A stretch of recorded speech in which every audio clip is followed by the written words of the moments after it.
Might be easy to forget right about now, but one of President Trump's many attempts to undercut the free press included largely ending the 50-year bipartisan tradition of White House press briefings. That's a time when the White House faces journalistic inquiries to inform the nation.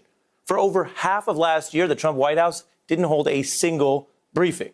Obviously, a contrast to these now daily briefings in this coronavirus era, which also features something of a new tradition that we want to speak about right now.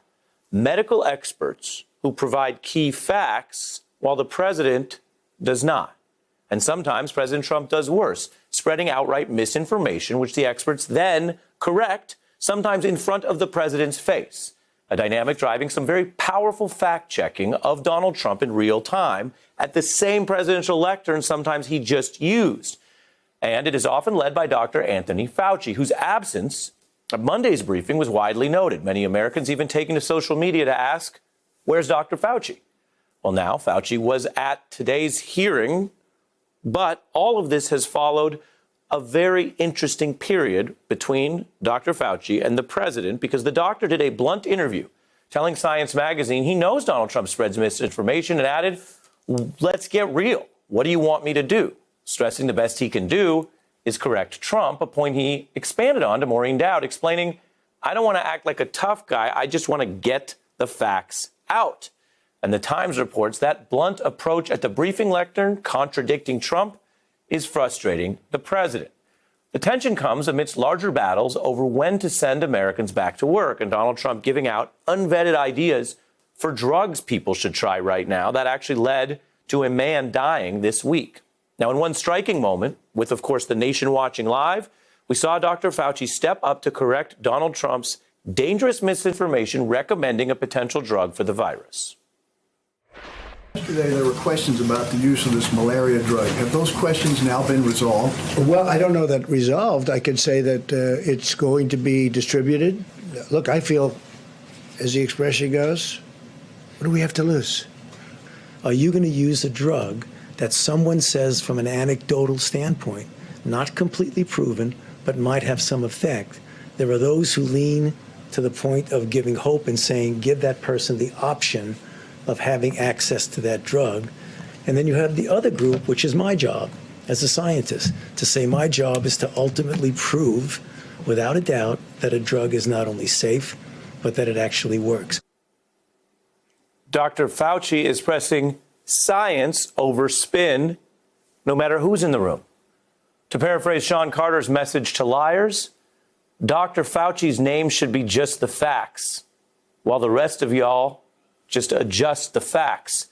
Some put words together just to match, while this doctor drops science. Y'all adjust to that.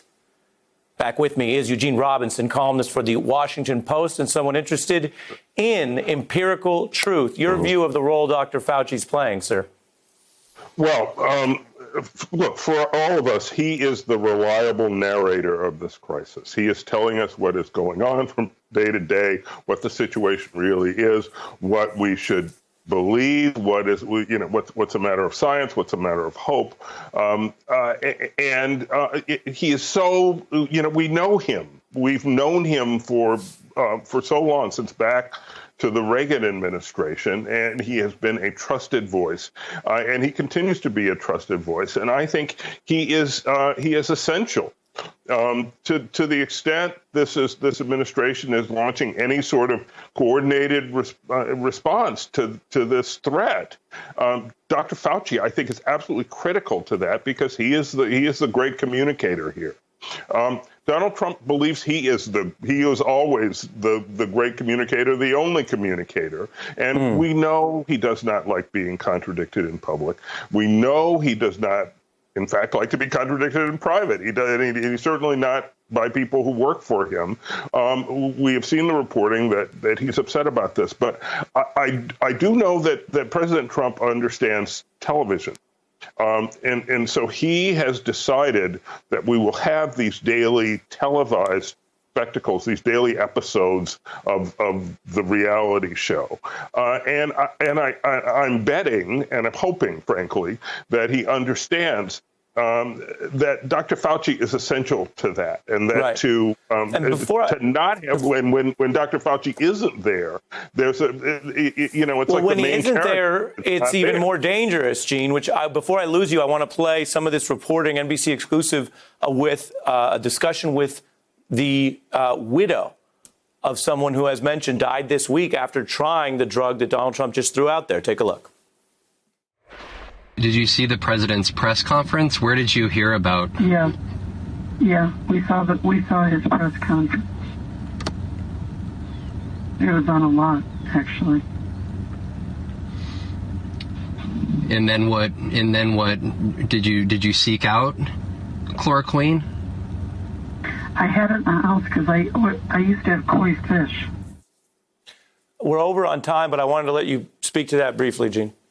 No, I mean, it's a tragedy, right? A man died because he heard about this drug that the president was touting as a miracle cure. We needed Dr. Fauci to tell us it's not a miracle cure. Don't go out and try to hoard and take chloroquine. You can really hurt yourself, even if you get pharmaceutical grade chloroquine. It does have side effects, and for some people it can be dangerous. We have no idea what the dosage would be. That's the information we need. That's why Dr. Fauci is so essential. All well put, and we wanted to get your views on this. Pulitzer Prize winner, Washington Post writer Eugene Robinson, thank you so much. Hey, I'm Ari Melber from MSNBC. You can see more of our videos right here, or better yet, subscribe to our YouTube channel below. You could have been anywhere in the world, but you're here with us, and we appreciate that.